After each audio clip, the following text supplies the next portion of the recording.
Shalom l'Église, et shalom toute la communauté Pain du Soir, et shalom aussi également à l'Église Oracle de l'Éternel, et shalom à tous les gens qui nous suivent aussi de partout, que le Seigneur vous bénisse.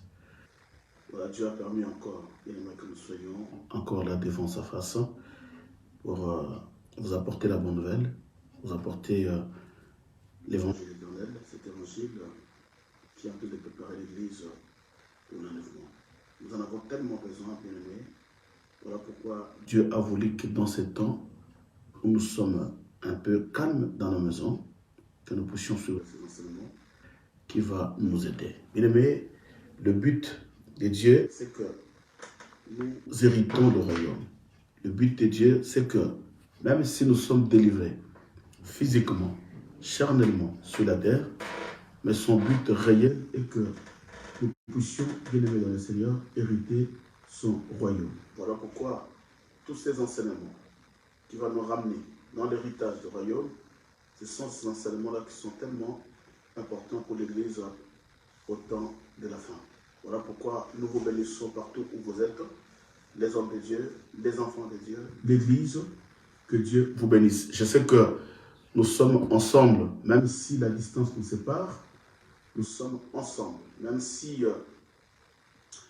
nous sommes éparpillés dans nos maisons, mais nous sommes à l'Église de Dieu. Parce que l'Église, ce n'est pas tous ces bâtiments qui nous rassemblent.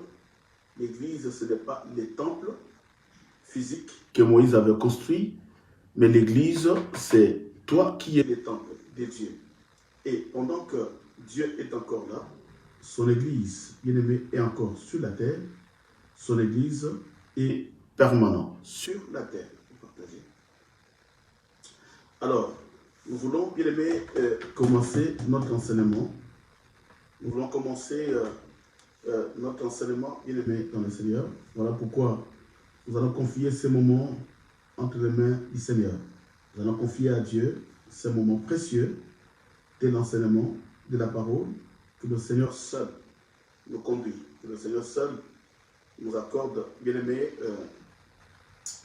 le discernement, la compréhension de sa parole, et qu'il nous donne encore la profondeur et la dimension prophétique qui va nous ramener plus proche de Dieu afin de craindre le Seigneur. Voilà, nous allons prier.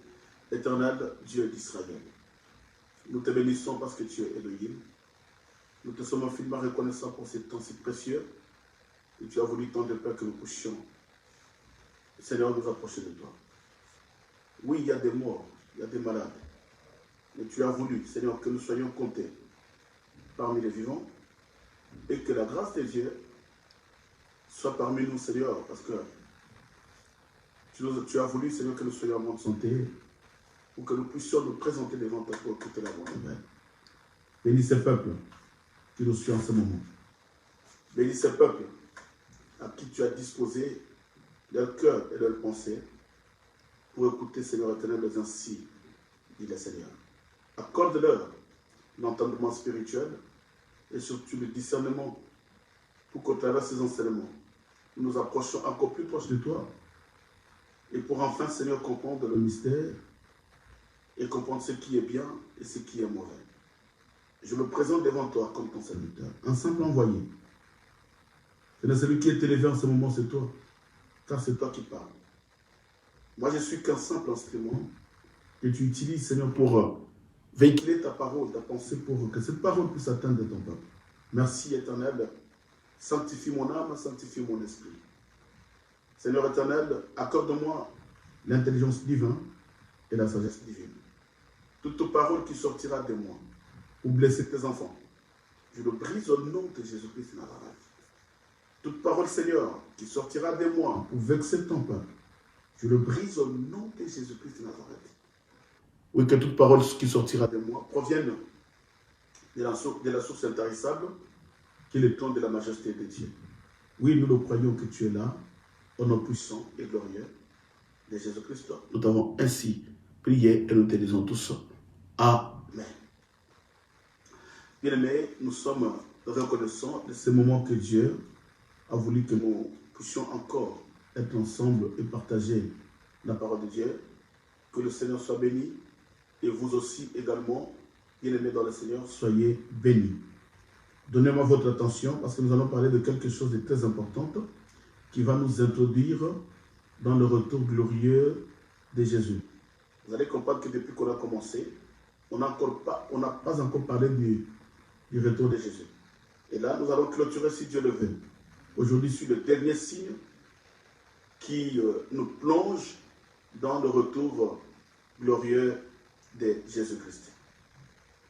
Voilà, nous avions dit ceci, pour me répéter un peu rapidement, ces gens qui n'ont pas suivi l'enseignement, que nous avons 3 espaces de temps avant que le Seigneur Jésus-Christ puisse revenir sur la terre. Parce que là, nous parlons sur le signe qui précède le retour de Jésus.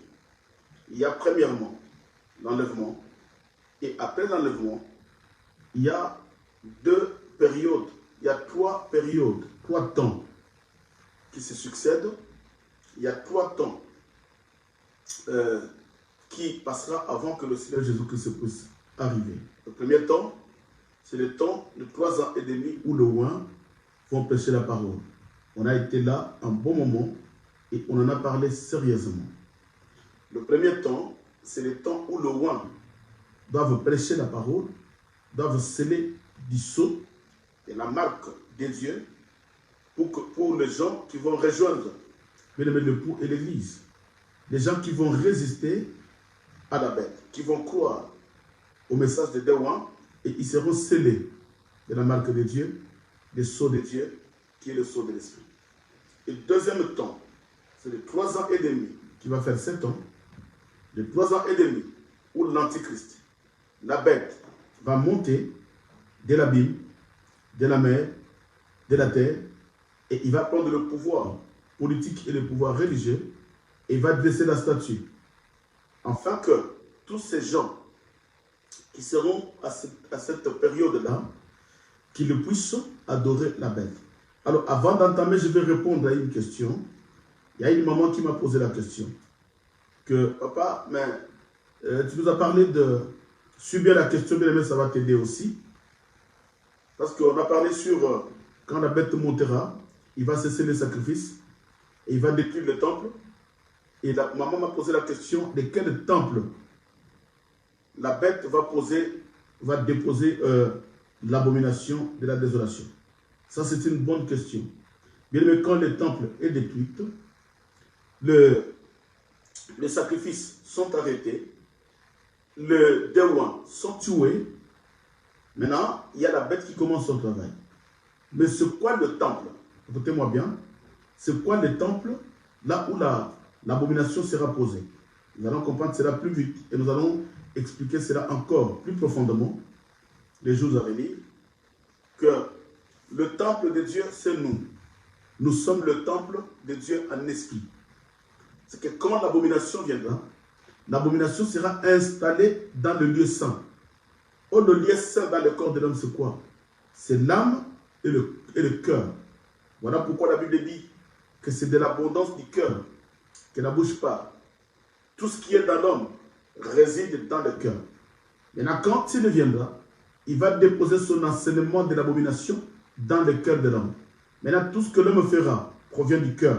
C'est là où je vous ai dit que c'est là où nous allons comprendre si nous sommes les enfants de Dieu ou les enfants du diable.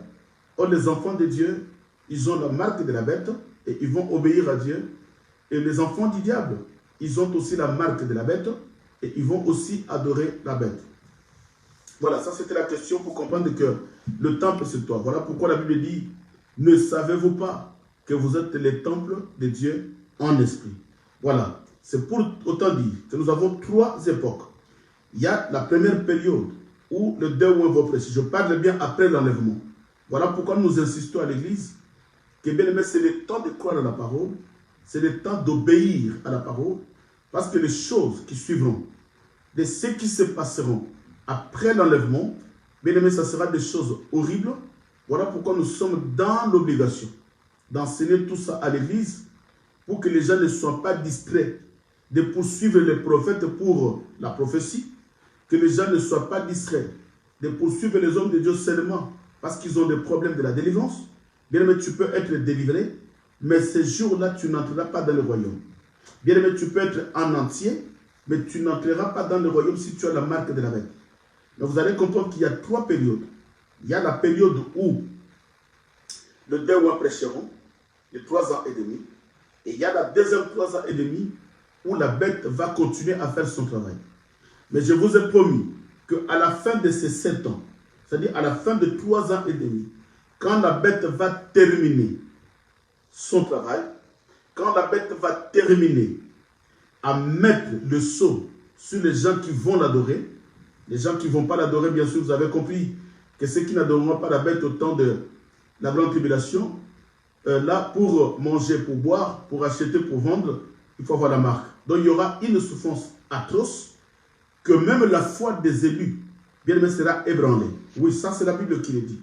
Même la foi des élus sera ébranlée parce que ça sera un moment difficile, un moment terrible. Alors, après la fin, quand la bête termine son travail, parce que je vous ai dit, bien aimé dans le Seigneur, qu'il n'y a qu'une seule personne qui n'a ni commencement ni fin. Il y a une seule personne qui n'a ni début ni fin.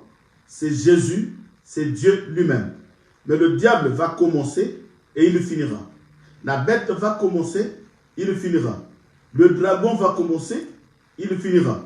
Les faux prophètes vont commencer, ils finiront. Et là, à la fin de la grande tribulation, bien aimé, c'est la fin ou la fin de son travail. C'est qu'il ne travaille plus. Il a clôturé son travail. Maintenant, il y a une époque. Il y a une époque, plutôt, il y a un temps qui va commencer. C'est quel temps? C'est le temps où je vous ai promis que nous allons parler aujourd'hui. Le temps de 75 jours. Nous allons lire ça dans les Écritures. J'ai intitulé cela « Le temps de la vengeance de Dieu ». Le temps de la colère de Dieu. C'est que le diable va travailler pendant 3 ans et demi. Après 3 ans et demi, c'est la bête qui travaille. Les diables vont finir leur travail, ils vont les tuer. Et à la fin de 3 ans et demi, maintenant, il y a la bête qui termine son travail. Maintenant, il y a un temps où Dieu va réserver pour signaler la terre qu'il est en train de venir. Il y a un temps que Dieu a réservé de 75 jours pour dire au monde entier, pour dire à la terre que maintenant son temps pour descendre sur la terre est arrivé. Voilà pourquoi, bien aimé dans le Seigneur, nous devons étudier ce temps-là qui est en train de marquer l'arrivée de Jésus, le retour de Jésus. Et ce temps-là, c'est le temps, on appelle ça le temps de la vengeance de Dieu, le temps de la colère de Dieu. Dieu va manifester sa colère avant qu'il revienne sur la terre. Le pourquoi de sa colère? De tout ce que la bête a fait sur son peuple. De tout ce que la bête a fait sur son peuple. Et quand Jésus, avant qu'il revienne, il va d'abord manifester ce temps de la colère. Nous allons lire la Bible. Vous allez comprendre une chose. Daniel chapitre 12, le verset 7 au verset 12. La Bible me dit ceci. Et j'ai entendu l'homme vêtu de lin qui se tenait au-dessus des eaux du fleuve. Il éleva vers le ciel, sa main droite et sa main gauche. Et il jura par celui qui vit éternellement, que ce sera dans un temps, suivez-moi bien, ce sera dans un temps des temps et la moitié d'un temps, et que toutes ces choses finiront quand la force du peuple saint sera entièrement brisée. Voilà, c'est qu'à la fin de la grande tribulation, là, la fin, c'est-à-dire la force de tous les saints, tellement que les saints ont subi. Les saints ont subi des tourments. Ils ont subi la persécution. Parce que dans la grande tribulation, les gens qui auront la marque de la bête vont vivre aisément. Vont vivre dans la joie. Mais la Bible dit que les gens qui seront les ouans, qui vont croire à la parole de Jésus, ils vont subir, bien aimé, un temps difficile dans la grande tribulation. Le verset 8. J'entendis, mais je ne compris pas. Et j'ai dit, mon Seigneur, quelle sera l'issue de toutes ces choses? Il répondit, va Daniel, car ces paroles seront tenues secrètes et scellées jusqu'au temps de la fin, le temps où nous sommes. Plusieurs seront purifiés, blanchis et éprouvés. Le méchant feront le mal et aucun des méchants ne comprendra. Mais ceux qui auront de l'intelligence comprendront. depuis le temps où cessera le sacrifice pendant, perpétuel, et où sera dressée l'abomination du dévastateur, il y aura 1290 jours. Bien, me suivez bien. Il y aura 1290 jours. Permettez-moi, parce que c'est la mathématique, nous allons comprendre. Il dit, depuis que, parce que la bête, écoutez-moi bien, j'ai mon stylo et j'ai un bout de papier, je suis en train de faire des calculs, parce que bien aimé, la prophétie, c'est la mathématique. La bête va régner pendant 1260 jours, qui est égal à 3 ans et demi. Bien aimé, suivez-moi bien. La bête règne pendant 1260 jours, qui est le 3 ans et demi.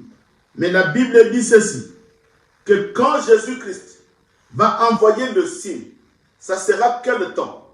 Il dit, de 1260 jours, il y aura, la Bible dit, de 1290 jours. Donc, la bête travaille 1260 jours, mais Dieu dit, depuis que la bête a commencé à travailler, il y aura 1290 jours, 1290 jours. C'est que, suivez-moi bien, c'est qu'il y a un espace de temps qui se rajoute. Quand la bête termine son... Suivez-moi bien, là nous sommes dans la mathématique prophétique. Quand la bête termine son travail, maintenant Dieu dit que depuis que la bête a commencé, jusqu'à 1290 jours, il y a un espace de temps qui s'ajoute. Donc, 1290 moins 1260, ça nous donne 30 jours. Suivez-moi bien, bien-aimés. Parce que nous devons prêcher la Bible avec exactitude dans la pensée de Dieu. Depuis que la bête a commencé son travail, il a travaillé pendant 1260 jours. Mais Dieu dit ceci. Depuis qu'il a commencé, moi j'étais en train d'observer jusqu'à 1290 jours. C'est qu'il y a 30 jours qui se rajoutent. Il y a 30 jours, bien-aimés, qui se rajoutent. Suivez-moi bien. Il y a 30 jours qui se rajoutent. Donc il y a 30 jours. Mais nous allons continuer. Il dit ceci au verset 12. Heureux celui qui attendra et qui arrivera jusqu'à 1335 jours. Il dit heureux celui qui a souffert, mais qui attend jusqu'à 1335 jours. Il y a 1335 jours.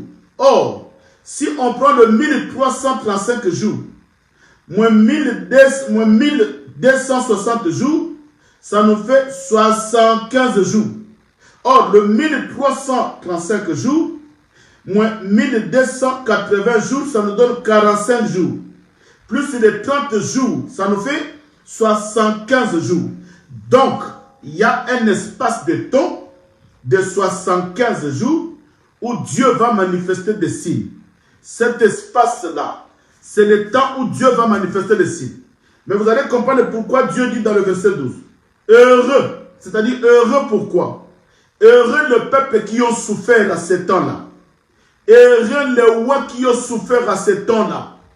Et heureux le peuple de Dieu qui craignait Dieu pendant la grande tribulation. Heureux le peuple qui ont gardé la foi pendant la grande tribulation. Maintenant, le temps de la vengeance arrive. C'est que quand Dieu vient, il vient pour venger tous ces gens qui ont vécu la grande tribulation, mais qui ont gardé la foi. Pourquoi nous disons que c'est le temps de la vengeance de Dieu? C'est que Dieu envoie les signes. Je dis bien, suivez-moi. Dieu ne descend pas encore. Jésus ne descend pas encore. Mais il envoie le signe qui va manifester sa colère. Il envoie le signe qui va manifester sa vengeance. C'est qu'il y a des signes qui descendent. Là, il y a la vengeance de Dieu qui commence. C'est que l'Église doit comprendre. Bien-aimés dans le Seigneur, avant que le Seigneur Jésus-Christ fasse son retour glorieux sur la terre. Parce que quand nous disons le retour glorieux, c'est que Jésus descend sur la terre. Mais écoutez-moi bien, avant que Jésus-Christ vienne sur la terre, parce que quand il viendra, ça sera le millénium qui va commencer. Le règne de 1000 ans qui va commencer. Il viendra pour arrêter la bête et les faux prophètes pour que le temps du millénium commence. Or, le millénium, c'est l'absence totale du diable. c'est l'absence de la bête. Et là, c'est Dieu qui va régner avec son église et tous les gens qui resteront sur la terre. Nous allons parler sur le millénium. Mais je vous ai dit cela pourquoi? Parce que quand Jésus va revenir sur la terre, il ne viendra pas bien aimé pour juger, mais il viendra pour vivre le millénium sur la terre. Mais avant son arrivée, la Bible dit qu'il va envoyer les signes. Or, tous ces signes-là, sera tout simplement la vengeance de Dieu. Tous ces signes-là sera tout simplement la colère de Dieu. Le pourquoi de la colère de Dieu. D'ailleurs, Ésaïe, nous allons lire le livre d'Ésaïe. Ésaïe nous confirme ce temps-là. Écoutez ce qu'Ésaïe dit. Je vais vous voir bien, mais je ne vous entends pas. Je ne sais pas si le message a commencé très fort, mais je ne vous entends pas. Je vais vous entendre. Ésaïe chapitre 63, le verset 4. La Bible dit ceci. Car un jour de la vengeance était dans mon cœur, et l'année de me racheter est venue. Alléluia. Dieu dit, le jour de la vengeance était dans mon cœur. C'est que pendant que les élus de Dieu, pendant que les enfants de Dieu souffraient dans la grande tribulation, Dieu dans le ciel était sous la colère, mais il n'a pas voulu manifester sa colère. Il dit, le jour de la vengeance était dans mon cœur, pendant que mon peuple souffrait sous le règne de la bête. Bien-aimés, écoutez, Dieu souffrait à ce temps-là. Pendant que les enfants de Dieu souffraient, Dieu dans le ciel, il avait la colère dans son cœur. Le jour de la vengeance était déjà dans son cœur. Il dit ceci, car un jour de la vengeance était dans mon cœur, et l'année de me racheter est venue. Il dit maintenant, l'année de me racheter est venue. C'est que quand Jésus-Christ vient, il vient tout simplement pour se racheter. Il vient pour ses enfants. Pendant que la bête est en train de tordre, de maltraiter les enfants de Dieu qui ont cru, qui sont les enfants de Dieu dans la grande tribulation, les gens qui ont cru à l'évangile de Dewan. Mais pendant la grande tribulation, pour manger, il faut avoir la marque de la bête. Et combien plus forte raison, les gens qui avaient la marque de Dieu, qui avaient cru à l'évangile, combien bien aimé ils souffraient. Combien ils souffraient. Mais dans cette souffrance-là, Dieu dans le ciel, les yeux de Dieu étaient sur eux. Dans le cœur de Dieu, il préparait déjà le jour de la vengeance. Voilà pourquoi il dit que le jour de la vengeance était déjà dans son cœur. Maintenant, il va manifester cela par les signes avant qu'il revienne. Jérémie nous dit ceci. Nous sommes en train de confirmer tout simplement le jour de la vengeance pour que nous puissions avancer. Jérémie chapitre 10, le chapitre 46, Jérémie 46, le verset 10.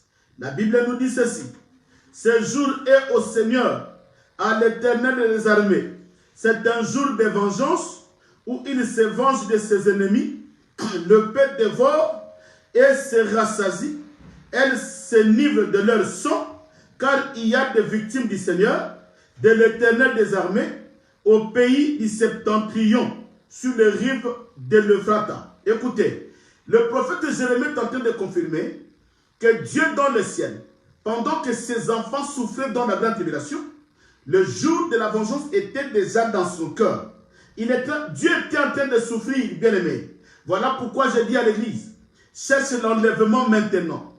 Ne laisse pas le Seigneur souffrir pour toi. Parce que quand tu vas croire à l'enseignement de Dewan et que tu vas souffrir sous la main de la bête, Dieu aura la souffrance dans son cœur de voir quelqu'un souffrir sous la puissance de la bête. Voilà pourquoi Dieu dit, je répète, ce jour est au Seigneur, à l'Éternel des armées. C'est un jour de vengeance où il se venge de ses ennemis. Le peuple dévore et elle se rassasie. Elle s'enivre de leur sang. C'est cette pensée. Dieu dit, son épée descendra et il va s'enivrer du sang de leurs ennemis. C'est que ce jour-là, il y a le sang qui va couler. Dieu va venger ses ennemis. Mais pourquoi de la vengeance? Nous allons aller plus loin. Le pourquoi de la vengeance. Avant de toucher tous ces signes-là, écoutez-moi, nous sommes en train d'aller tout doucement.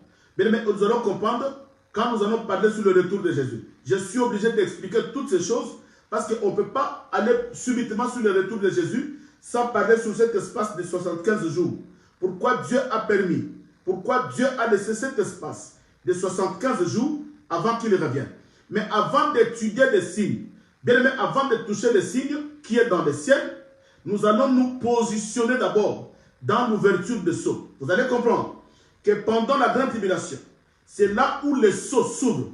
On n'a pas le temps de parler sur l'ouverture des sceaux. Si Dieu veut, si Dieu nous donne le temps, nous allons expliquer l'ouverture des sceaux et toutes les trompettes qui accompagnent les sceaux. Ça, c'est encore un enseignement plus profond. Mais si on s'éternise là, nous n'allons pas terminer le retour de Jésus. Je vous promets que nous allons parler plus tard sur l'ouverture des sceaux. Mais vous allez comprendre que les sceaux s'ouvrent dans la grande tribulation. Mais je vais lire Apocalypse 6. Vous allez comprendre, il y a quelque chose qui se passe. Quelque chose qui se passe. Suivez-moi bien. Bien aimé, je vais aller rapidement parce qu'on a tellement de choses à expliquer. Écoutez, Apocalypse chapitre 6, le verset 9 au verset 11.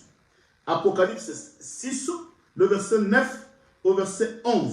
Écoutez ce que la Bible dit. Quand il ouvrit le 5e sceau, c'est pourquoi je vous dis que l'ouverture des sceaux, c'est pendant la grande tribulation.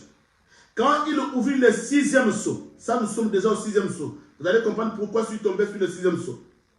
Quand il ouvrit le 6e sceau, j'ai vu sous l'autel des âmes de ceux qui avaient été immolés à cause de la parole de Dieu et à cause du témoignage qu'ils avaient rendu.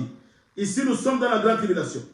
Quand le 6e sceau fut ouvert, Jean dit, il a vu les âmes de tous ceux-là qui étaient tués par la bête. C'est qu'il y a des gens qui sont morts par la bête pendant la grande tribulation. Et quand il y a l'ouverture de sceau, Jean est en train de voir les âmes de ceux qui ont été tués, les gens de ceux qui avaient cru à l'évangile, mais qui étaient tués par la bête. La Bible dit au verset 10, ils crièrent d'une voix forte. Écoutez, les gens qui étaient persécutés, les gens qui étaient tués par la bête au travers de la grande tribulation, et Jean voit leurs âmes est en train de crier vers Dieu. Leurs âmes est en train de crier vers le Seigneur, en disant, jusqu'à quand, Maître saint et véritable, tarderas-tu à juger et à tirer vengeance de notre sang sur les habitants de la terre? Une robe blanche fut donnée à chacun d'eux, et il leur fit dire de se tenir en repos quelque temps encore, jusqu'à ce que soit complet le nombre de leurs compagnons, des services et de leurs frères, qui devraient être mis à mort comme eux. Ah, bien aimé, écoutez la parole. Bien aimé, suivez-moi bien, écoutez la parole. Pendant que Jean a vu le 6e sceau qui s'ouvrait, dans le 6e sceau, la Bible dit que Jean est en train de voir. Qu'est-ce que Jean voit? Jean voit les âmes des gens qui étaient tués par la bête. Parce que je vous dis que dans la grande tribulation, il y a des gens qui vont être tués. Voilà pourquoi je te dis, n'attends pas ce temps-là, bien-aimé. N'attends pas ce moment-là, ça sera dur. Mais les âmes des gens qui étaient tués dans la grande tribulation, ce sont eux-là que Jean voit. Ils sont en train de crier à Dieu. Seigneur, jusqu'à quand tarderas-tu de venir? Voilà maintenant, ce sont eux qui précipitent le retour de Jésus. Ce sont eux qui précipitent le retour de Jésus par leur prière. Voilà, bien aimé dans le Seigneur, nous disons ceci, que les gens qui étaient morts, maintenant ils sont en train de réclamer. Il dit à Dieu, Seigneur, jusqu'à quand tarderas-tu à venir? Jusqu'à quand vengeras-tu nos sangs? Parce que nous étions tués à cause de toi. Nous étions tués à cause de la parole. Nous étions tués parce que nous avions refusé la marque de la bête. Nous étions tués, Seigneur, parce que nous avons refusé d'adorer la statue. Mais jusqu'à quand, Seigneur? Jusqu'à quand tarderas-tu? Jusqu'à quand viendras-tu pour venger nos sangs? C'est que la prière que ces gens-là, les âmes de ces gens-là font, bien aimé, c'est la prière de la vengeance. C'est qu'ils demandent que Dieu puisse venger. Ils demandent que Dieu puisse venger. Bien aimé, écoutez, à cause de la souffrance. Mais écoutez la réponse de Dieu. Là où ça m'a fait très mal. Bien aimé, la Bible est tellement compliquée. Les gens qui sont en train de pleurer parce qu'ils étaient tués. Bien aimé, suis-moi bien. Les gens qui pleurent, quand est-ce que Jésus reviendra pour venger leur sang qui avait coulé? Ils sont en train de prier, de demander à Dieu de venir. Ils appellent le retour glorieux de Jésus. Ils appellent la vengeance de Jésus. Mais écoutez la réponse de Jésus. Ah, ça me fait mal. C'est pourquoi je dis, bien aimé, Faites attention. Nous devons croire maintenant à la parole. Écoutez la réponse de Dieu. La Bible dit ceci.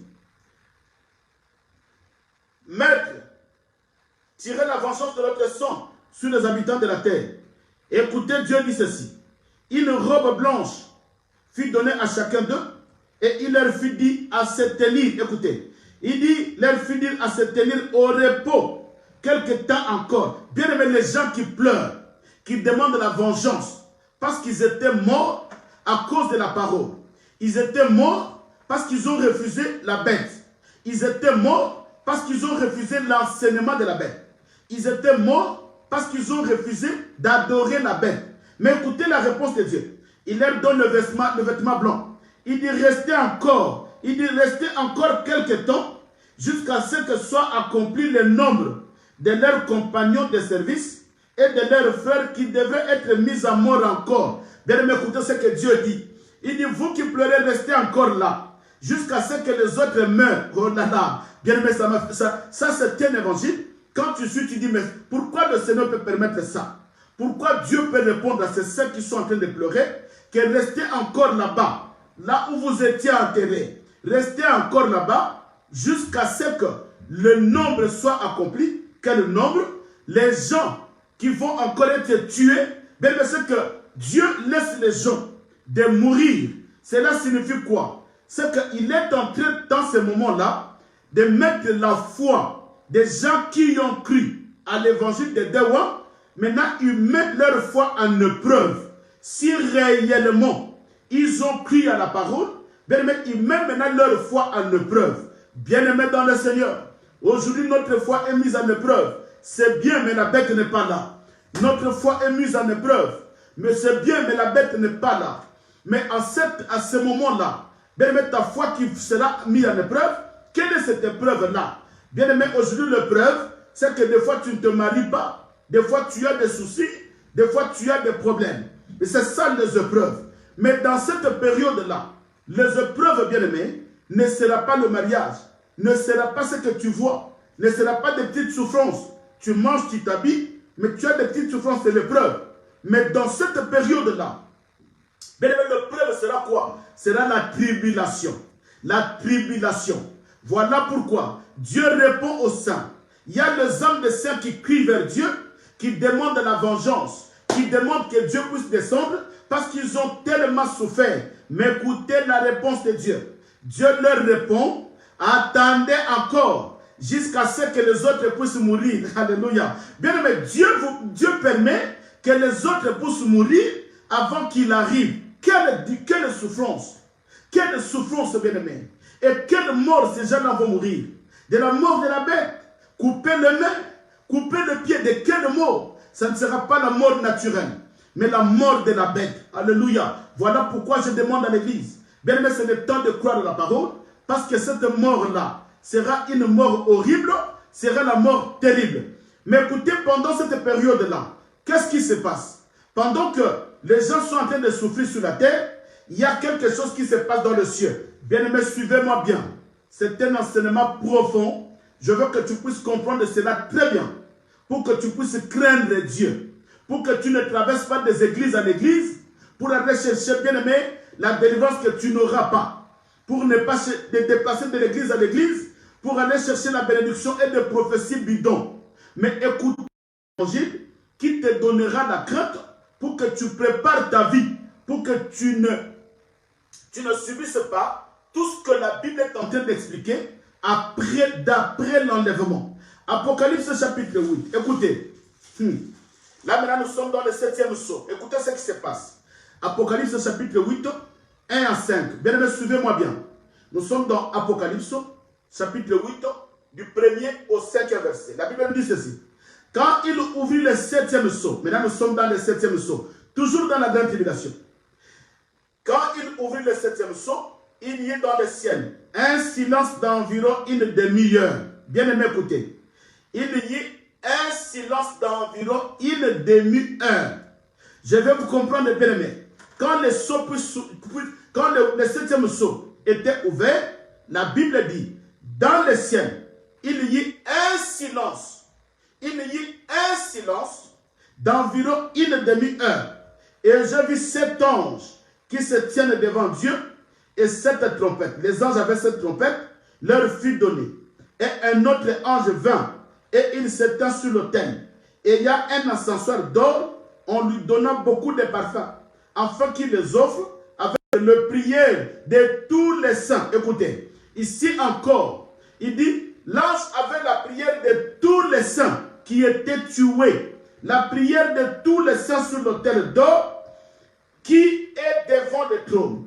La fumée de la parfum monta avec les prières des saints de la main de l'ange devant Dieu. Et l'ange prit l'encensoir, les remplit du feu de l'autel et jeta sur la terre. Et il y eut des voix, des coups de tonnerre, des éclairs et un tremblement de terre. Écoutez bien aimé. Là, quand le septième sceau fut ouvert, bien aimé, je sais que vous êtes en train de suivre attentivement. Soyez attentifs. Quand le septième sceau fut ouvert, d'abord, quand le sixième sceau fut ouvert, Jean a vu la prière des saints. Les gens qui étaient tués, il a vu la prière des saints. Et quand le septième sceau fut ouvert, il voit maintenant les anges qui avaient la prière des saints, qui présentaient ça à Dieu. Bien-aimés dans le Seigneur. C'est pourquoi je dis à l'église, bien-aimés, il y a pourquoi le Seigneur Jésus-Christ va faire son retour. Pourquoi? Parce qu'il y a eu la prière des saints. Il y a 2 dimensions de la prière. Il y a la prière des saints, bien-aimés, qui était en train de crier. Maintenant, quand cela est tombé dans les oreilles de Dieu, bien-aimés, suivez-moi bien. Les saints qui étaient tués et les saints qui étaient restés sur la terre, les gens qui ont cru à l'évangile de Déouan, tellement que la souffrance est devenue atroce, tellement que la souffrance était dépassée, ils ont commencé à prier et à crier. La Bible dit que leur cri est monté vers le Seigneur. Maintenant, quand le Seigneur a écouté les cris, la Bible dit ceci, dans le ciel, à cause de la prière des saints, à cause de la prière des gens qui étaient tués, parce qu'ils n'ont pas voulu adorer la bête, la Bible dit qu'il y eut dans le ciel, écoutez-moi bien, il y eut dans le ciel un silence d'environ une demi-heure. Mais qu'est-ce qui se passe dans ce silence? C'est là où nous nous posons la question, bien-aimés. Qu'est-ce qui se passe dans ce silence-là? Dieu ne s'occupe pas de tout ce temps-là, mais Dieu, bien-aimé, a laissé la terre. Or, en réalité, si vous suivez bien la Bible, ce n'est pas une demi-heure seulement que Dieu a été silencieux, mais si nous comprenons les Écritures, nous voyons que Dieu était déjà silencieux depuis le commencement de la grande tribulation. Suivez-moi bien.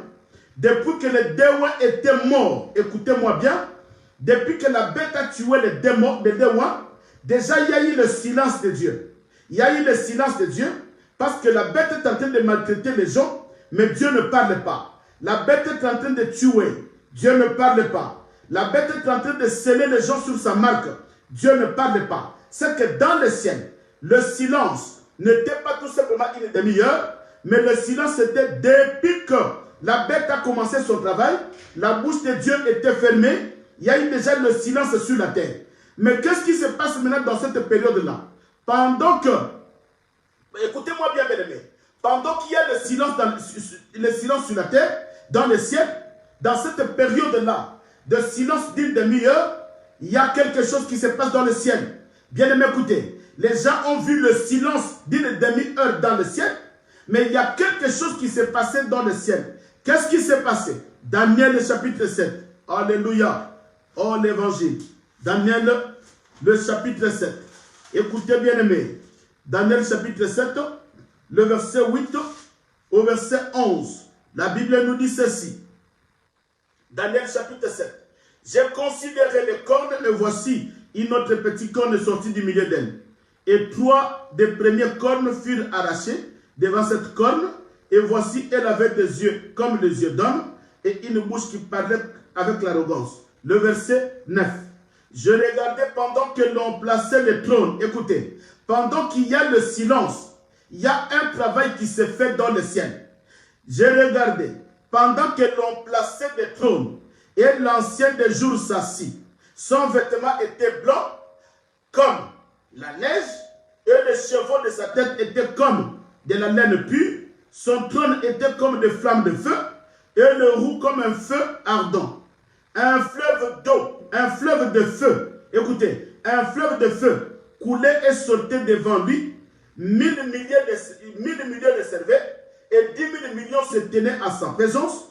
Le juge s'assit et les livres furent ouverts. Je regardais alors à cause des paroles arrogantes que prononçait la corne qui était la bête.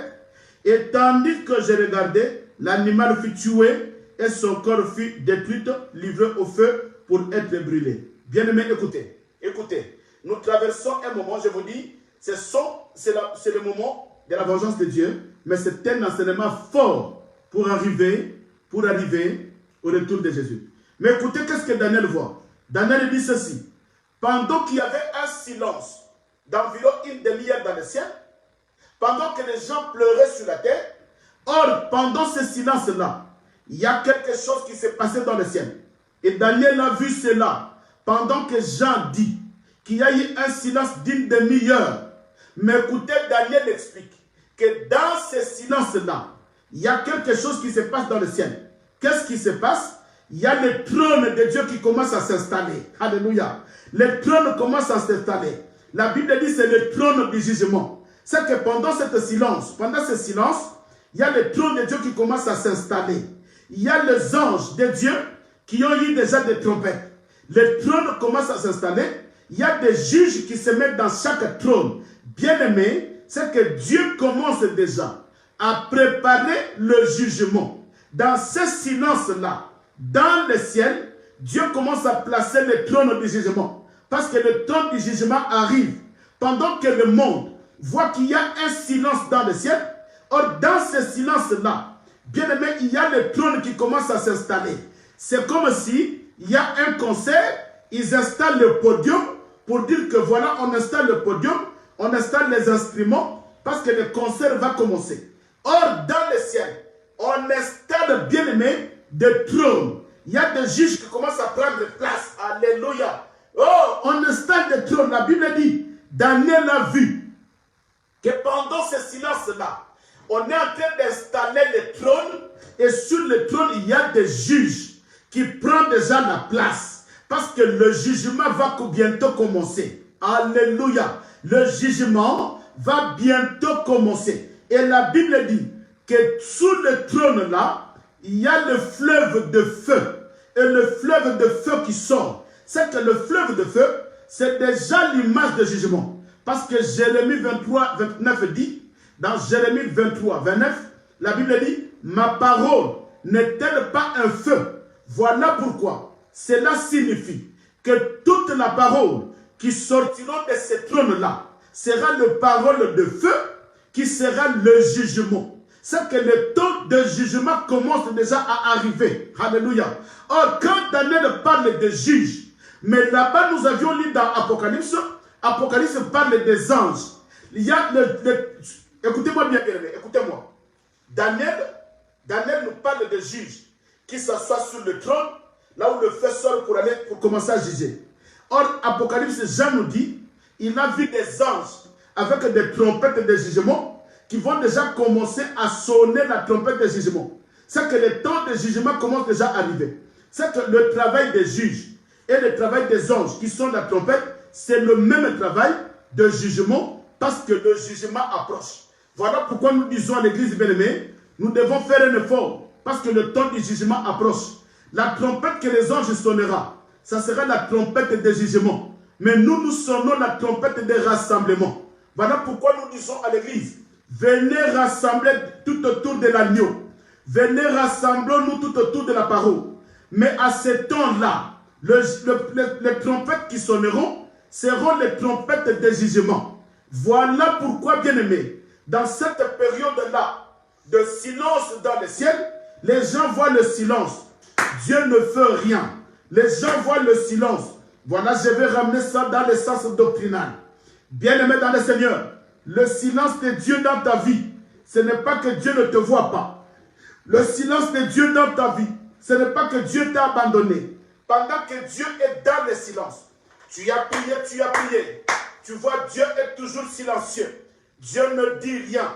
Dieu ne répond pas. Or, dans le silence de Dieu, il y a le trône qui commence à se mettre sur place. Dans le silence de Dieu, Dieu est en train de préparer le jugement. Dieu jugera tous ces gens qui menacent ta vie. Dieu jugera tous ces gens qui dérangent ta vie. Les gens qui ont, la bête qui avait dérangé le sang. Bien-aimés dans le Seigneur, dans toute cette période-là de silence de Dieu, or dans le ciel, Dieu prépare le trône de jugement. Il dit, oui, mon peuple a tant souffert. Maintenant, le temps de jugement est là. Il a placé le trône et il a placé les juges. Entre-temps, pendant que le juge prend place pour juger le monde, à côté de Dieu, il y a aussi les anges qui vont sonner les trompettes de jugement pour que le jugement commence. Alléluia. Oui, bien-aimé dans le Seigneur. Oui, je dis, oui, bien-aimé dans le Seigneur. Que Dieu soit béni. Que Dieu soit béni. Bien-aimé, le jugement de Dieu, c'est le 7 trompettes. Écoutez-moi bien, les 7 trompettes qui vont sonner, ça sera les trompettes de jugement. Voilà pourquoi, quand l'église est sous la terre, suivez-moi bien, quand l'église est sous la terre, le chiffre 7, c'est le chiffre de la perfection. Le chiffre 7, c'est le perfectionnement de ça. Mais quand l'église sera enlevée, le chiffre 7 change d'explication. Le chiffre 7 change d'interprétation. Ce n'est pas le chiffre de la perfection, mais c'est le chiffre du jugement. Voilà pourquoi il y aura 7 trônes qui vont s'installer. Il y aura 7 trompettes qui vont être sonnées. Parce que le temps de jugement est là. Voilà même au temps de Caïn. Quand Caïn avait tué Abel, Dieu a pris le sang de Caïn. Il a mis sur le front de Caïn. Mais écoutez ce que Dieu dira. Celui qui touchera Caïn, je vengerai 7 fois. C'est que le chiffre 7, c'est le chiffre de la vengeance. Le chiffre 7, c'est le chiffre, bien aimé, c'est le chiffre de la vengeance de Dieu. C'est le chiffre de la colère de Dieu. Dieu dit, celui qui touchera Caïn, je vengerai 7 fois. Je vengerai 7 fois. Voilà pourquoi, bien aimé, au temps de Meshach, Shadrach et Abednego, quand ils ont refusé d'adorer la statue du roi, qu'est-ce que le roi a dit dans Daniel 3, 19? Le roi avait dit ceci: chauffez-moi la fournaise au 7e degré. Alléluia. C'est que la fournaise n'était pas chauffée au 7e degré. Mais le jour-là, pour juger Shadrach, Meshach et Abednego, le roi a recommandé, le roi a demandé que la fournaise soit chauffée au 7e degré. C'est que c'était l'image, bien aimée, c'était tout simplement l'image du jugement, de la vengeance de Dieu. Voilà pourquoi, bien aimé dans le Seigneur, nous disons ceci, que le temps est là où Dieu va manifester sa colère.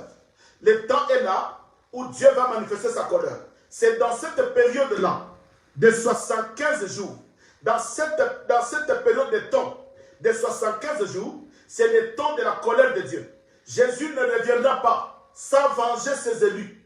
Il ne descendra pas sans venger les gens qui ont souffert. Jésus ne reviendra pas sans venger les gens qui auront la marque de Dieu, mais à qui la bête a fait souffrir. Bien-aimés, écoutez-moi. Écoutez-moi. Apocalypse chapitre 8. Nous sommes toujours dans le livre d'Apocalypse. Parce que c'est des mystères. Alléluia. Oh, les enfants de Dieu, soyez bénis. Apocalypse chapitre 8, le verset 7. Écoutez. Maintenant, le premier ange va sonner la trompette. C'est que le jugement commence. Maintenant, c'est le premier ange. Nous sommes toujours au 7e saut. Nous sommes au verset 7. Apocalypse 8, 7. On s'est limité à 6. Maintenant, on prend le verset 7. Écoutez, la Bible dit ceci. Je commence au verset 6. Apocalypse 8, le 6e au 7e verset. La Bible nous dit ceci. Et les 7 anges qui avaient les 7 trompettes se préparèrent à en sonner. Alléluia. Les 7 anges qui détenaient les 7 trompettes, ils commencent à se préparer pour sonner. Or, quand ils sonnent, c'est pour que la colère de Dieu puisse descendre. Et quand la colère de Dieu finira, c'est alors que Jésus descendra, parce qu'il a déjà vengé ses élus. Il a déjà vengé ses saints. Mais écoutez, la Bible dit ceci. Le verset 6, je suis dans Apocalypse, chapitre 8, le verset 6 au verset 7. Et les 7 anges qui avaient les 7 trompettes se préparèrent à en sonner. Le verset 7. Ils commencent à se préparer déjà pour sonner la trompette. Quelle trompette? La trompette de jugement. La Bible dit au verset 7. Le premier sonnant de la trompette et de la grêle et du feu mêlé du son furent jetés sur la terre. Et le tiers de la terre fut brûlé. Le tiers de la terre fut brûlé. Et le tiers des arbres fut brûlé et toutes les herbes de la terre. Bien aimés, écoutez. Vous allez bien comprendre les évangiles. Parce qu'on vous a très mal prêché l'évangile. Bien aimés, vous allez comprendre que la vengeance que Dieu fait pendant ces 75 jours, suivez-moi bien, qu'il n'y ait pas la confusion. La vengeance que Dieu fait pendant 75 jours, Dieu ne venge pas la bête. Dieu n'est pas là pour venger la bête dans cette période-là. La bête aussi est là, mais il ne travaille pas. Il a déjà terminé son travail. La fin de 3 ans et demi. Maintenant, il y a dans 5 jours, les 75 jours qui commencent. La colère de Dieu s'abat sur qui? La colère de Dieu descend sur qui? Pas sur la bête. Parce que la bête est là, la bête n'est pas touchée. Pas sur les dragons. Le dragon est là, mais il n'est pas touché. Mais la colère de Dieu s'abat sur qui? Sur tous ces gens-là qui avaient la marque de la bête. Parce que la bête lui-même, il y a son temps, on va l'arrêter. Mais là, c'est la colère de Dieu qui descend sur les gens qui n'ont pas cru à l'évangile. Bien aimé, écoutez-moi bien. C'est le temps de croire à la parole. N'attendez pas ce moment-là. Parce qu'il y a la colère de Dieu qui descendra sur les gens qui n'ont pas cru à l'évangile. Et la Bible dit ceci, que le feu de Dieu va descendre. Et il va commencer à frapper les gens qui n'ont pas cru à la parole.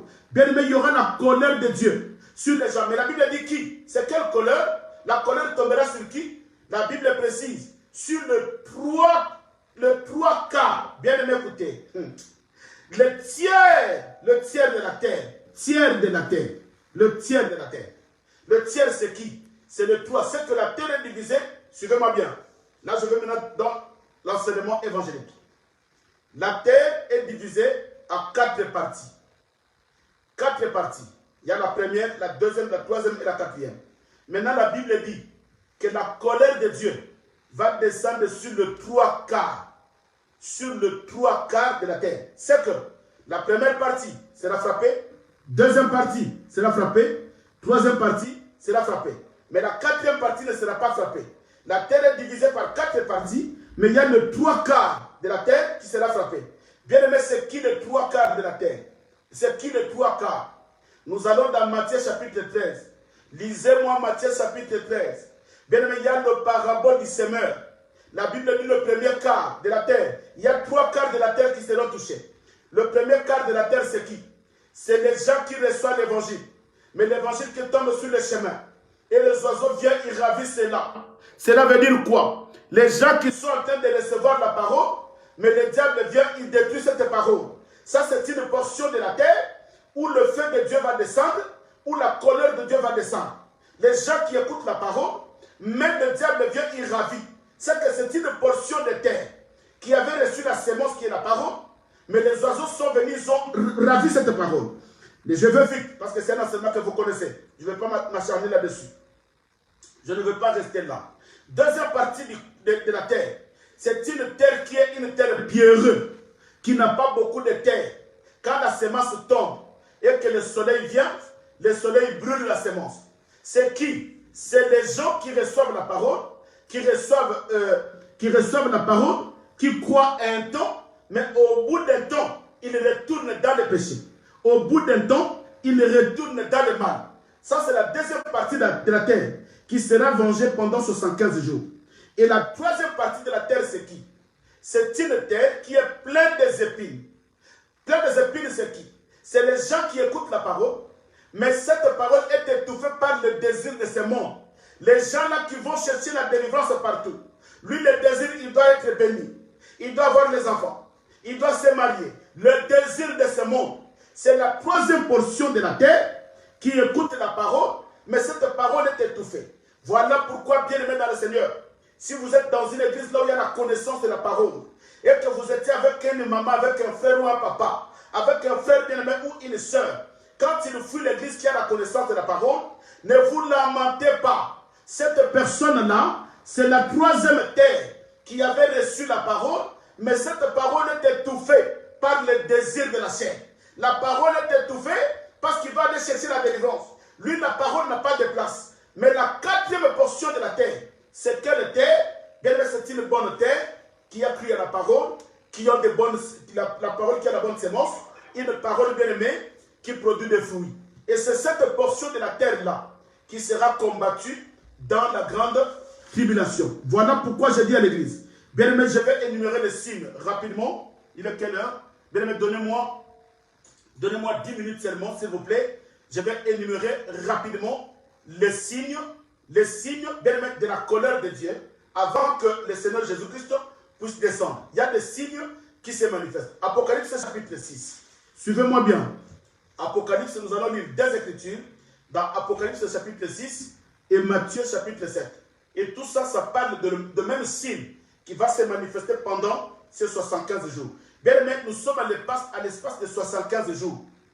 3 ans et demi. Le roi ont terminé leur travail. 3 ans et demi. L'Antichrist a terminé son travail. Maintenant, 75 jours. Maintenant, c'est Dieu qui fait maintenant son travail. Pendant 75 jours, c'est Dieu qui fait son travail de la vengeance. Écoutez, Apocalypse 6, le verset 12 au verset 17. Apocalypse 6, 12, 17. Écoutez ce que la Bible dit. Je regardais, quand il ouvrit le 6e sceau, nous sommes toujours dans le 6e sceau, et il y eut un grand tremblement de terre. Voilà le signe. Maintenant, nous commençons à étudier les signes. Bien aimé, quand on vous dit qu'avant l'enlèvement de l'église, il y aura des tremblements de terre, c'est du mensonge. Ça, ce n'est pas un langage biblique, ce n'est pas un enseignement qui tient debout. L'église ne vivra jamais de tremblements de terre. Parce que Dieu avait dit à l'église, vous cherchez les signes de l'enlèvement, allez-y chez Noé. Vous cherchez les signes de l'enlèvement, allez-y chez Lot. Il dit, ce qui s'est passé au temps de Lot passera aussi avant l'enlèvement. Ce qui s'est passé au temps de Noé passera aussi avant l'enlèvement. Mais qu'est-ce qui s'est passé? Les gens buvaient, ils mangeaient, ils s'occupaient de rien. C'est ce qui se passe aujourd'hui. Les gens mangent, ils boivent, ils s'occupent de rien.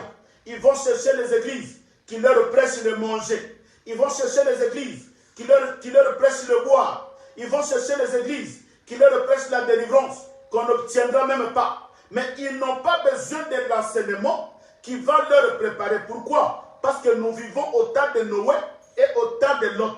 Voilà pourquoi Jésus a dit que tout ce qui s'est passé au temps de Noé, tout ce qui s'est passé au temps de Lot arrivera aussi avant l'enlèvement. Mais le tremblement de terre, Jésus n'a jamais dit ça pour l'église. C'est que l'église de Dieu ne vivra jamais le tremblement de terre. Voilà maintenant les tremblements de terre. Qui vont vivre cela? C'est pendant cet espace de 75 jours. Il y aura le premier signe de Dieu qui annonce que Jésus revient. Le premier signe qui annonce que Jésus revient, c'est le tremblement de terre. Alléluia. Pourquoi le tremblement de terre, bien-aimé? Parce que le jour où Jésus était mort, souvenez-vous, dans Matthieu, chapitre 27, je vais lire ça. Souvenez-vous, bien-aimé, vous allez comprendre le pourquoi des tremblements de terre. Matthieu, chapitre 27, le verset 50 et le verset 51. La Bible dit ceci. Le jour où Jésus était mort, écoutez, je vais lire cette écriture. Le jour où Jésus était mort, il y avait le tremblement de terre. Il était enterré. Le jour où Jésus était ressuscité, il y avait le tremblement de terre. Nous allons lire ça. Et le jour de son avènement, le jour où il reviendra sur la terre, il y aura encore le tremblement de terre. Parce que Jésus, bien-aimé, personne ne peut blaguer avec cet homme de Jésus. Vous l'avez tué, vous allez voir le tremblement de terre. Il est ressuscité, vous allez voir le tremblement de terre. Maintenant, le jour de son retour, il y aura encore le tremblement de terre. Écoutez le jour de sa mort. Matthieu chapitre 27, le verset 50, le verset 51. La Bible dit ceci. Et voici, le verset 50. Jésus poussa de nouveau un grand cri et il rendit l'âme. Jésus mourra. Et voici, le voile du temple se déchira en deux, depuis le haut jusqu'en bas. La terre trembla. Alléluia. La terre trembla. Le tremblement de terre a eu lieu le jour où Jésus était mort sur la croix. Et le deuxième tremblement de terre, c'est dans Matthieu 28, le verset 1 au verset 4. quand Jésus-Christ est monté dans le ciel. Écoutez, Matthieu 28, 1 à 4. La Bible dit ceci. Après le sabbat, à l'aube du premier jour de la semaine, Marie de Magdala et l'autre Marie allèrent voir le sépulcre. Et voici, il y eut un grand tremblement de terre, car un ange du Seigneur descendu du ciel vint rouler la pierre ci-dessus. Alléluia. Pendant que Marie de Magdala et l'autre Marie allaient voir le Seigneur quand il était enterré, bien aimé, le jour de son ascension, le jour de sa résurrection, la Bible dit qu'il y a eu tremblement de terre.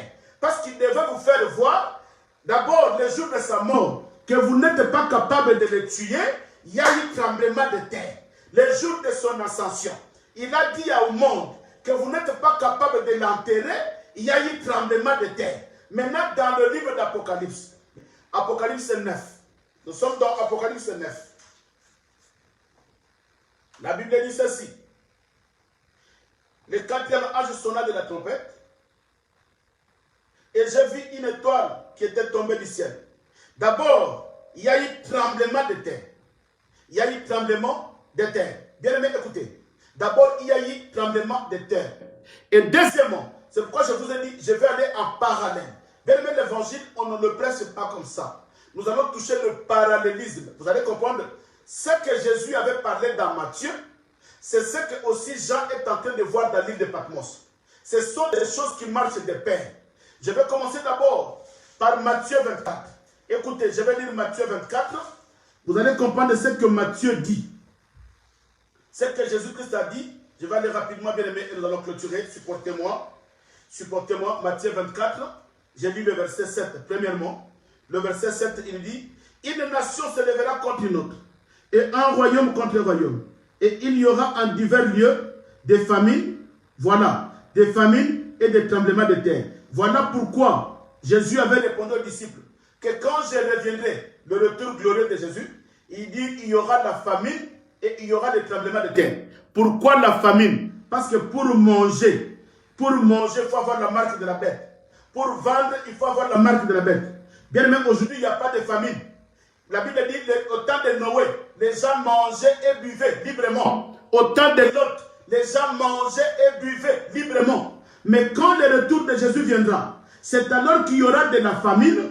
Pourquoi? Parce que la bête ne permettra pas. Si tu n'as pas la marque de la bête, tu ne mangeras pas. Voilà le temps où il y aura de la famine. Aujourd'hui, il n'y a pas de famine, mais la famine, bien aimée, c'est un signe qui ne précède pas l'Église. Le tremblement, c'est un signe qui ne précède pas l'enlèvement. L'Église ne vivra pas la famine. L'Église ne vivra pas le tremblement de terre. L'Église sera enlevée. Mais qui vivra le tremblement de terre? C'est la période de 75 jours. Cette période-là, avant que le Seigneur Jésus-Christ revienne, le premier signe sera le tremblement de terre. Le tremblement de terre qui s'est manifesté quand il était mort. Le tremblement de terre qui s'est manifesté quand il était monté dans son ascension. Le tremblement de terre qui va se manifester quand il reviendra. Ce n'est pas avant l'enlèvement. Enlevez cet enseignement dans vos têtes. Oh, il y aura des famines. Il y aura des guerres. Bien aimé, l'Église ne vivra pas de guerre. L'Église ne vivra pas le tremblement de terre. L'Église ne vivra pas, bien aimé, il ne vivra pas la famine. Mais l'Église, bien aimé, nous sommes en train de vivre des faux prophètes et des faux enseignements, des fausses prophéties et des faux pasteurs, des faux évangélistes. Mais le premier signe, c'est quoi? C'est le tremblement de terre. Avant que Jésus-Christ revienne, il va faire quoi? Le tremblement de terre. Bien aimé, pourquoi la terre va trembler? Parce que la Bible dit dans Matthieu 27, je vais dire ça, que quand il y a eu le tremblement de terre, pourquoi? Bien aimé, les rochers se fondirent, les sépulcres s'ouvrirent, et plusieurs corps de saints qui étaient morts ressuscitèrent. C'est là où nous allons parler, bien aimé, sur la première résurrection. Nous allons parler sur la première résurrection. Nous allons parler de ça le dimanche, quand je vais parler sur le millénium. Maintenant, à cette période-là, il va envoyer le tremblement de terre. Pourquoi? La terre va trembler pour qu'il y ait la première résurrection. C'est que les morts qui étaient morts en Christ, les gens qui étaient morts par la bête, les gens que la bête avait tués, les gens qui étaient morts parce qu'ils n'ont pas voulu adorer la bête, c'est ces gens-là qui vont être ressuscités pour voir l'arrivée du Seigneur. Alléluia. Bien aimé, c'est ces gens-là qui vont être ressuscités pour vivre Jésus en live. Ils ne seront pas dans leur tombe, mais ils vont les ressusciter pour vivre le retour de Jésus. Ils seront ressuscités pour vivre le retour de Jésus. Et voilà pourquoi il y aura des tremblements de terre. Bien aimé, le tremblement de terre ne sera pas un signe de l'Église. Non. Le tremblement de terre ne sera pas un signe que l'Église vivra. Non. Mais le tremblement de terre sera pour secouer la terre pour que les gens qui étaient morts puissent être ressuscités. Alléluia. Oui. Voilà la mission, bien aimé, du tremblement de terre. Nous allons vivre le tremblement de terre. Pourquoi? Pourquoi aujourd'hui, l'Église doit vivre le tremblement de terre? Non. Nous, la Bible dit que quand la trompette sonnera, les morts seront ressuscités premièrement. Les morts en Christ vont être ressuscités, pas par le tremblement de terre, mais vont être ressuscités par le son de la trompette avant l'enlèvement de l'Église. Mais dans le retour de Jésus, pendant que les trompettes vont sonner, ce sera les trompettes bien-aimées. Les trompettes qui vont sonner sera quoi? Sera les trompettes de jugement. Mais avant qu'ils jugent, avant qu'il commence le jugement, il faut d'abord qu'il secoue la terre. Il faut qu'il y ait le tremblement de terre pour que le mort en Christ soit ressuscité. Les gens qui étaient morts dans le Seigneur soient ressuscités. Voilà pourquoi je dis à l'Église, n'écoutez pas des faux enseignements bien-aimés. Écoutez l'évangile éternel. C'est cet évangile qui te donnera la vie. C'est cet évangile bien-aimé qui t'approche vers le Seigneur. Ah, dis-moi amen, je vais voir vos amens. Oui, je vais voir vos amens. Donnez-moi quelques minutes seulement et je vais clôturer. Le deuxième signe, je vais lire d'abord Matthieu chapitre 24, le verset 29 au verset 30. Écoutez, 29 au verset 30. La Bible dit ceci. Aussitôt, après ce jour de détresse, écoutez, il dit aussitôt, après les jours de détresse. C'est quoi les jours de détresse? C'est la grande tribulation. Donc, aussitôt que le jour de détresse prend fin, maintenant le signe de son retour commence. Aussitôt, après ce jour de détresse, il dit aussitôt, après les jours de détresse. Le jour de détresse, c'est le jour de la grande tribulation, le jour de la souffrance. Maintenant, aussitôt, quand ce jour-là prend fin, bien aimé, il y a le signe qui commence. Quel signe? Il énumère. Là, il a commencé d'abord par le tremblement de terre, et ici, il va énumérer 4 signes encore. C'est quoi? Il dit le soleil s'obscurcira, la lune ne donnera plus la lumière, les étoiles tomberont et les puissances de ceux seront ébranlées. Bien, mais il y a 4 signes dans cette période-là, des 75 jours. Premièrement, c'est le tremblement de terre. Deuxièmement, Matthieu dit, mais il y a le soleil qui deviendra noir. Ça va s'obscurcir. Et troisième signe, il y a la lune qui ne donnera pas la lumière. Quatrième signe, il y a les étoiles qui tomberont. Bien aimé, écoutez, le 4 signe là, Apocalypse aussi nous dit la même chose. Écoutez ce qu'Apocalypse nous dit. Il nous dit ceci, bien aimé. Il nous dit ceci, écoutez. Dans Apocalypse, écoutez, nous allons chercher cela. Apocalypse chapitre 6, le verset 12. Écoutez ce que la Bible dit. J'ai regardé. Quand il ouvrit le 6e sceau, il y eut un grand tremblement de terre. C'est ce que Matthieu a dit. Il a compris. Deuxième signe. Le soleil devient noir comme le sac des scribes. C'est ce que Matthieu a dit, que le soleil s'obscurcira. Ici, Jean dit, le soleil devient noir. Troisième signe. Matthieu avait dit, la lune ne donnera plus la lumière. Mais écoutez, Jean dit, la lune entière devient comme le sang. Donc la lune devient le sang. C'est l'interprétation de ce que Matthieu avait dit. Vous allez comprendre. Et le 4e signe, Matthieu dit que les étoiles tomberont du ciel. Mais Jean dit, et les étoiles du ciel tomberont sur la terre. Matthieu dit, 4e signe, que les étoiles tomberont du ciel. Jean aussi confirme que les étoiles du ciel tomberont de la terre. Cela signifie quoi? Bien-aimé dans le Seigneur. Quand, suis-moi bien, nous allons expliquer cela. Bien-aimé, suis-moi bien. Pourquoi le tremblement de terre? C'est parce qu'il fallait que la terre soit secouée pour que les gens, les morts que la bête avait tué soit ressuscitée. Leur résurrection. C'est pourquoi je vais parler le dimanche sur la première résurrection. Il y a des gens qui seront ressuscités, qui étaient tués par la bête. Parce que le temps de la bête, bien aimé, la mort va exister. La mort va exister. Mais pendant ce temps-là, suivez-moi bien, pendant ce temps-là, bien aimé, le temps de la vengeance, suivez-moi bien, pendant le temps de la bête, les 3 ans et demi de la bête, la mort va exister. Il va tuer les gens. Ce sont ces gens-là, leurs âmes vont crier que Jésus-Christ revienne, venger. Pourquoi? Parce qu'ils ont tellement souffert. Mais pendant 75 ans, la mort n'existe. Pendant 75 jours, la mort ne va pas exister. Pourquoi? Écoutez, je vais lire ça. Apocalypse 9, 1 à 6. Écoutez. Le 5e ange sonna de la trompette, et j'ai vu une étoile qui était tombée du ciel sur la terre. Le ciel, la clé du puits de la Bible lui fut donnée.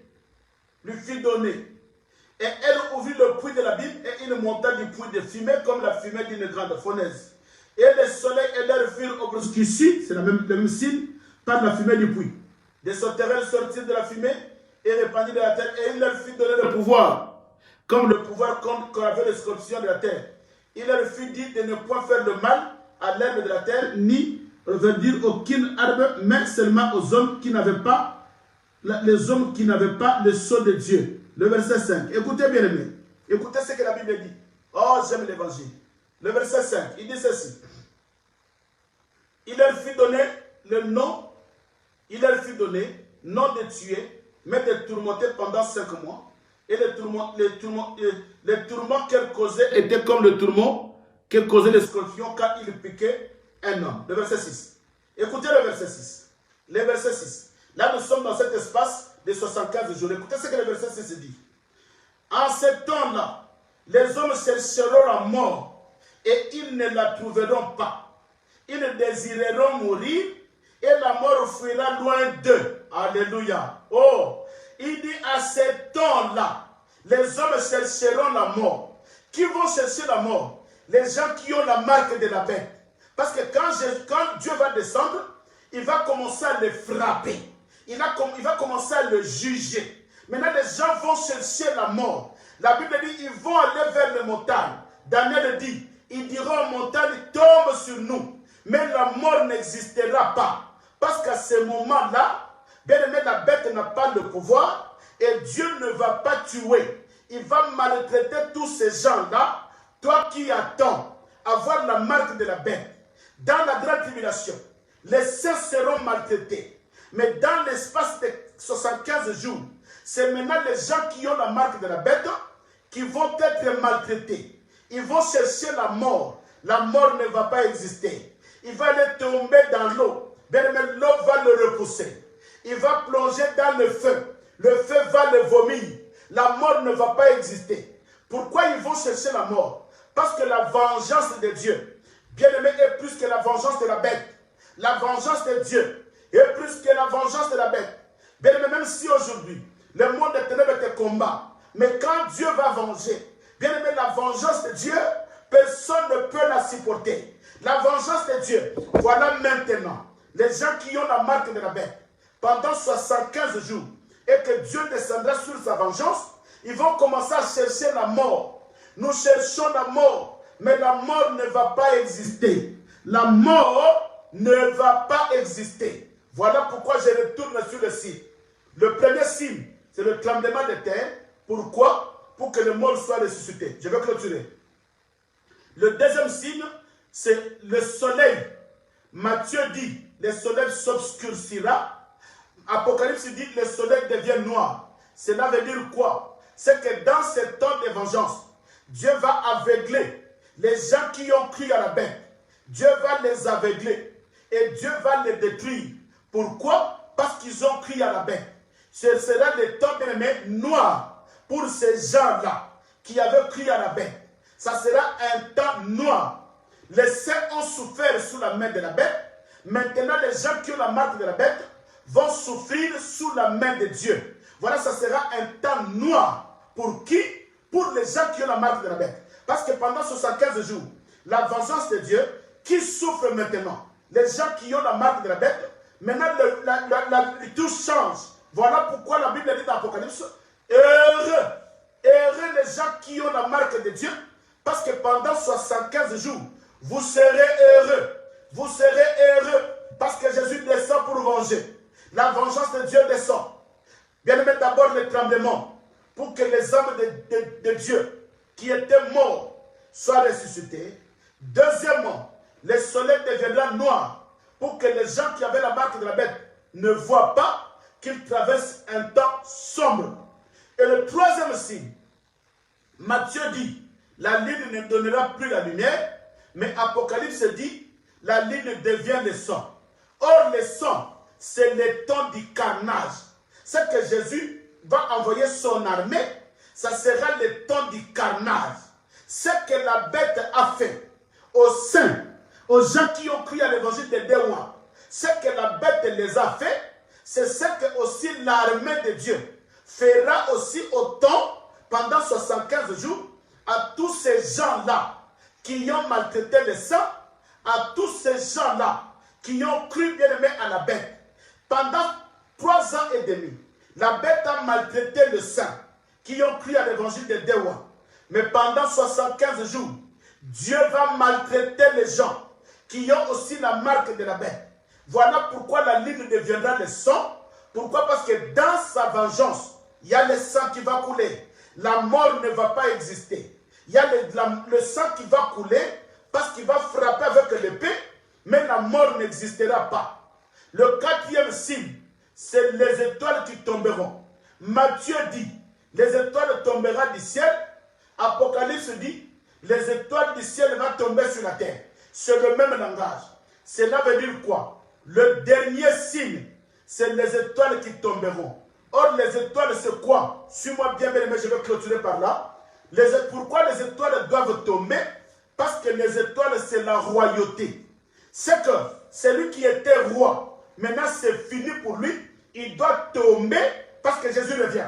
Jésus ne peut pas venir travailler avec le roi de la terre.